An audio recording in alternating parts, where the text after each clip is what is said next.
Yeah, okay. A lot of us have had issues with 318. It has been very rough, and I feel like this video sums it up here. Let's just see what our fans are sharing in our Discord here. Brick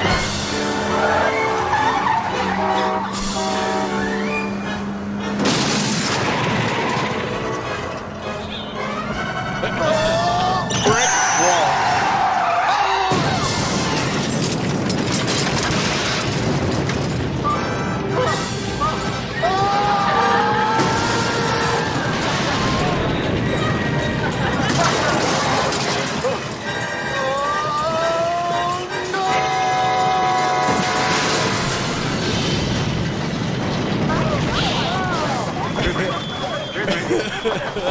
Very accurate.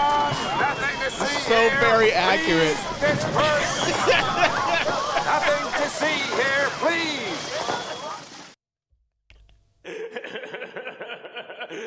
please. Deadly accurate. Most of us felt this way today, and the entire week and every day until it gets better. And Level Cap has a video, and I wanted to watch this video. And basically, you know, he's relatively new to the game, so I kind of want to see what his opinion on this is. And he says, Star Citizen's total meltdown. Now, tomorrow, we're going to go over all the articles and get in the nitty gritty. So, you know, join me for the morning show, and we're going to talk about, like, all these different articles that came out, man. And they slammed Cloud Imperium down. Now, you know, there should be accountability. So, you know, but there were things that were happening behind the scenes where they didn't have the availability to test the PU the way that they would need to by a stress test with a lot of people, period. We hit it. Hey, boom. It's a roadblock we knew always has been there from the beginning. And I feel like the people that have been around the longest understand that. Like, we were destined to hit this at some point, and we're here. And the real work has to start. So let's see what Level Cap thinks about 318. Star Citizen is currently in disaster mode. The new 318 update for the game has caused the servers to basically melt down into an unplayable state. After months and months of waiting and testing, the developers finally pushed their extremely massive patch out to the live servers, becoming better. And it has not gone well. As of making this video, the servers are either completely down or mostly down, and even if you're able to log in by some miracle, all the in-game systems... And man, there was just a loud call out there, and, you know, rightly so. But like, people were just livid. People in my server, I went to other friends' servers, other content creators' Discord servers. They like all of our Discords were blowing up all across YouTube content creators' Discords. It was just like, you know, it's probably, out of the history of doing this, one of the worst releases since I've been involved, and that's since the beginning. Because there's so many new eyes to this project. Like Level Cap, great example. Level Cap, what is he at? Over 1 million subscribers. Think about the amount of free advertising that is, and the amount of people that are rushing towards Star Citizen right now. So you have all these new people, and they're coming in, and they're going to try 318, and, you know, nothing. Big nothing burger. And so, like, Cloud Imperium, I know there's not many ways that this could have been tested other than to flood the PTU, you know, and maybe perhaps we talked about on Inside Star Citizen Review, we talked about perhaps like incentivizing people to the PTU, doing a better job at it. I know last month they gave away some ships. That's pretty damn good. Perhaps even more incentivizing to get the PTU the way they needed it to be before the release. I'm not quite sure what the solution was, but yeah. 318, oof. Fail, so it's still pretty much unplayable. Now, there is of course a reason for all of this occurring. Whether or not it's a good reason is really for you to decide, but Star Citizen's 3.18 patch is not just some random update. It's fundamentally redesigning the entire way the game communicates. Thank you, Oz. Thank you for those Bezos bucks. It's the DG pull.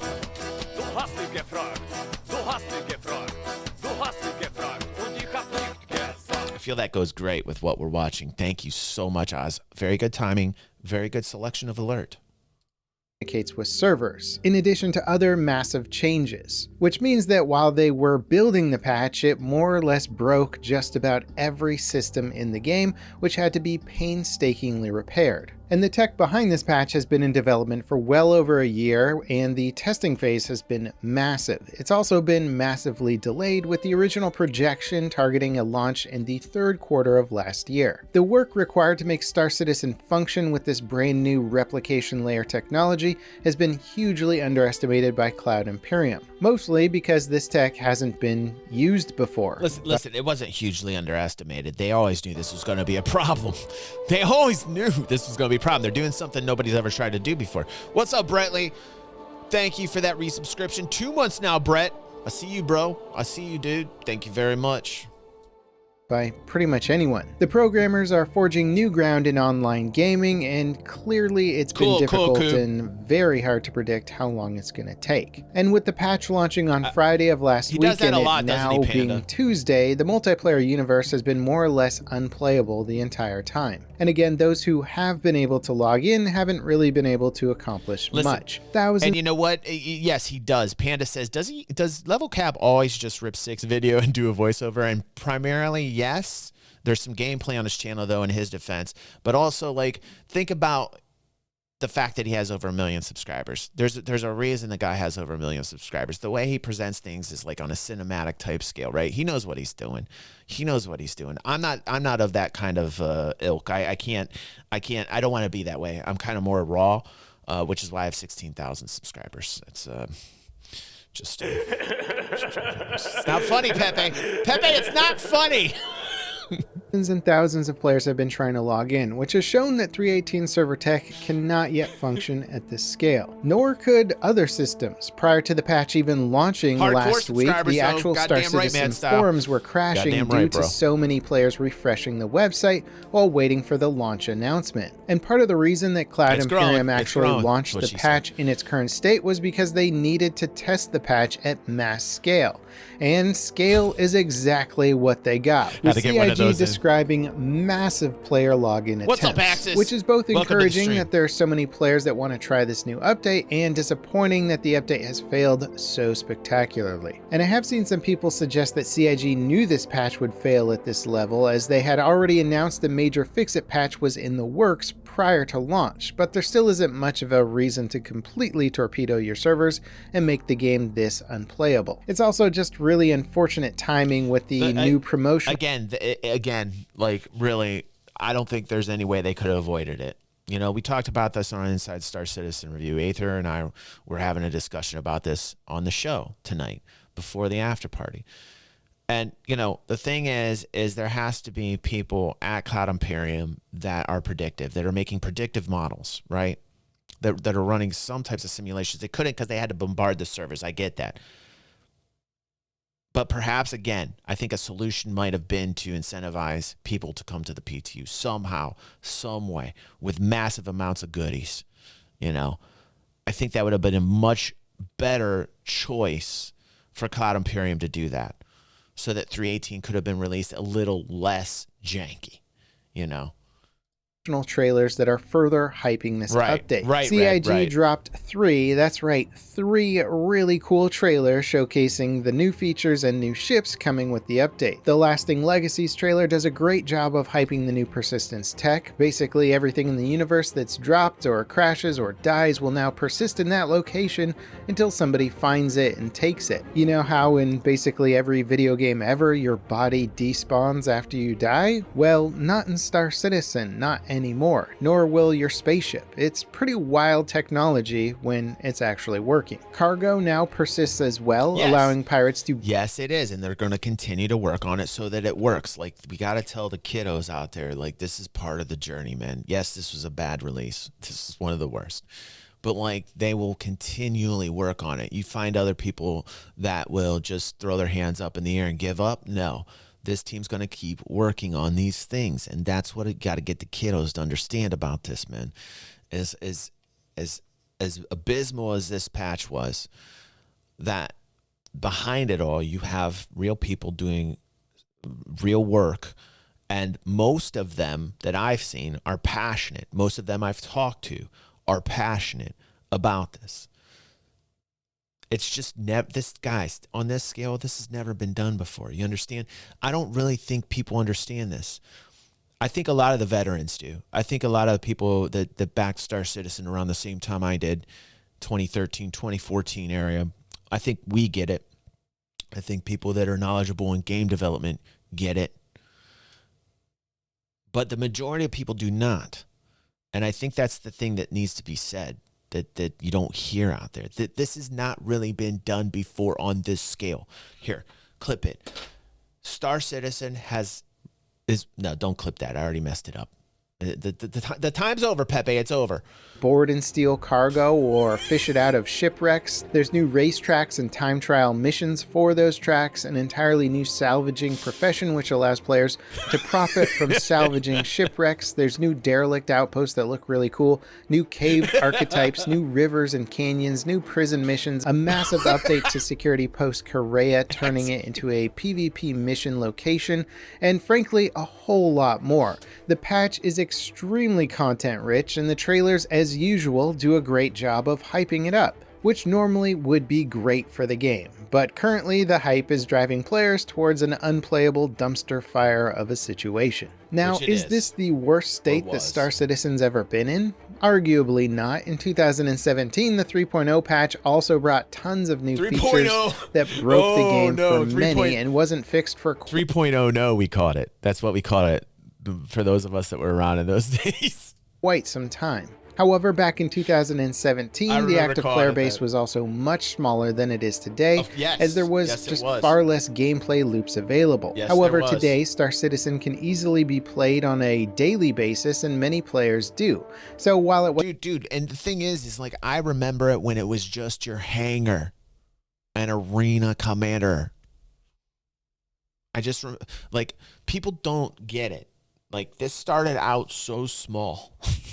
This started out so small, man. And they are trying to do something that has never been done before. And they started out very small. And now look at them. Right? I think they're going to smash through it. I think they'll figure it out. I really do.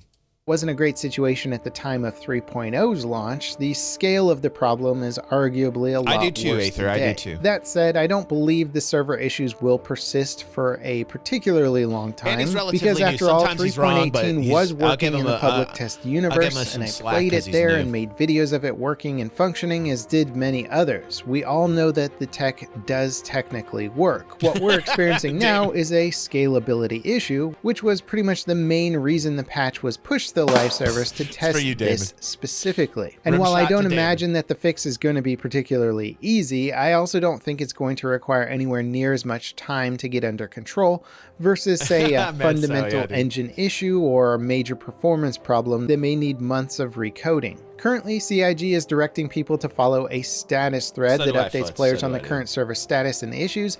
I'll leave a link to this page in the video description, and it does sound like they're making progress in figuring out the problems, but at the same time, they're certainly not out of the woods yet. And frankly, I wouldn't expect the game to become immediately playable once a fix is deployed. It'll probably start to get more and more stable as more and more issues are resolved. It's possible that the game will be playable by the end of the week, but potentially with a myriad of bugs that will still take multiple weeks to get under control. And if yes, because that's what game development is, man. we're being perfectly honest here, Star Citizen is and always has been semi-broken and very buggy. It is an alpha after all, but there is a state of normalcy that most players have grown accustomed to, which is that we expect bugs and broken systems, but generally speaking, we also expect to be able to find workarounds to most of them. However, but we see the progress. That's the main point. Here's the main point that I don't think people understand. We see progress. Okay. Is it slow? Oh my God. Yes. Can I get an amen that it's slow? Yes, sir. Can I get an amen? Testify. Testify. Listen. Yes. It is slow. It is painful sometimes. In fact, sometimes it's backwards. Most times it feels like I'm walking backwards. Okay. However, this didn't exist when I started. See this shot back here? That didn't exist. Okay. I'm seeing the progress. Will I die before I see it finished? Probably. Probably. Will my children be able to play this game? Nope.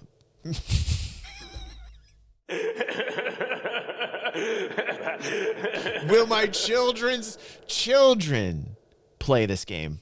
Probably. Can I get an amen? Yes, sir. Can I get an amen? And listen. The engine will be revamped 50 times over.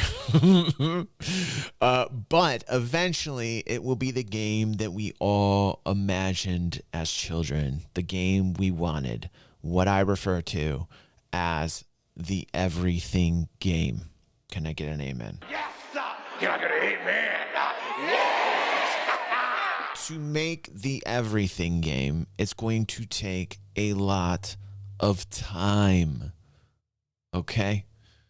If I die on this journey, dude, I'm having a blast. I know, look, I'm having a blast watching all this and chilling out with you guys. I'm having a blast. Once the workarounds stop working, then it becomes a real problem for all players. And currently, there's pretty much no workarounds in game. Stuff is just flat out broken. I gotta read this comment here. This is great. Talvaran says, we shall need a crossbow, an hourglass, 3 goats, and one of us must learn to play the trumpet. Pepe, do we have a trumpet sound you can play for us, dude?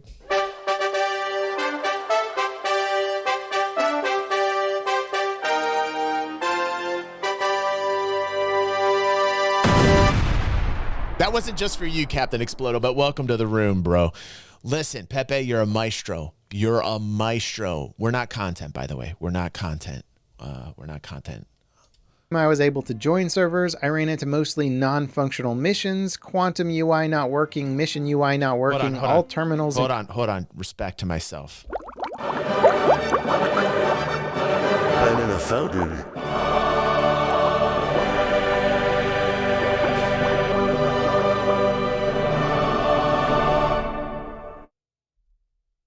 Including Aesop's terminals not functioning, elevators not working, inventory not loading or not transferring, or transferring but then the items going back after the transfer, getting stuck in seats, doors not opening, All right, I'm getting bored of level cap. Let's get to the next one. Pepe, to the next one. I'm getting bored of level cap. No offense, level cap. Good job on this one.